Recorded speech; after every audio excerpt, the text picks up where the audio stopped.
Israel Hamas युद्ध भयानक मोड़ पर पहुंच चुका है। 45 दिनों के बाद गाजा में अब तक धमाके सुने जा सकते हैं। इजरायली आर्मी ने गाजा में दाखिल होने के बाद हमास के कई ठिकानों को तबाह किया है।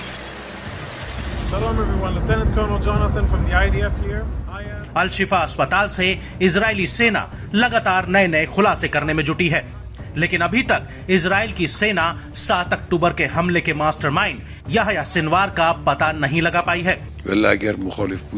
उधर फिलिस्तीन का साथ दे रहा ईरान अब इजराइल को आंख दिखाने से कतरा नहीं रहा है। गुस्से में आए ईरान ने अपने नए हथियारों की प्रदर्शनी लगा दी है। ईरान ने ऐसी मिसाइल दिखाई है जिसे देखकर तो बड़े बड़े देशों का सिर चकरा जाएगा। सैन्य प्रदर्शनी के दौरान ईरान ने अपनी हाइपरसोनिक मिसाइल का अपग्रेडेड वर्जन पेश किया है। क्या है फतेह मिसाइल की खासियतें? फतेह सेकेंड हाइपरसोनिक ग्लाइड व्हीकल है जिसकी गतिशीलता बैलिस्टिक मिसाइल से ज्यादा होती है। फतेह मिसाइल 5 किलोमीटर प्रति सेकंड की रफ्तार से चल सकती है और 1400 किलोमीटर तक वार कर सकती है। ये सभी खतरनाक हथियार ईरान के supreme leader Ayatollah Ali Khamenei के सामने प्रदर्शित किए गए।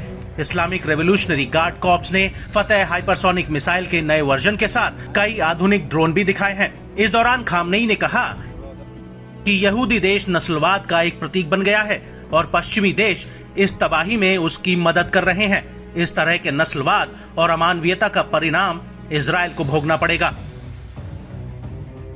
वहीं लेबनान के हिजबुल्लाह और यमन के हूतियों ने भी इजराइल के खिलाफ मोर्चा खोल रखा है। हूती विद्रोहियों ने ब्रिटेन के भारत जा रहे एक कार्गो शिप को लाल सागर में अगवा कर लिया है। इसके लिए ईरान को जिम्मेदार ठहराया जा रहा है।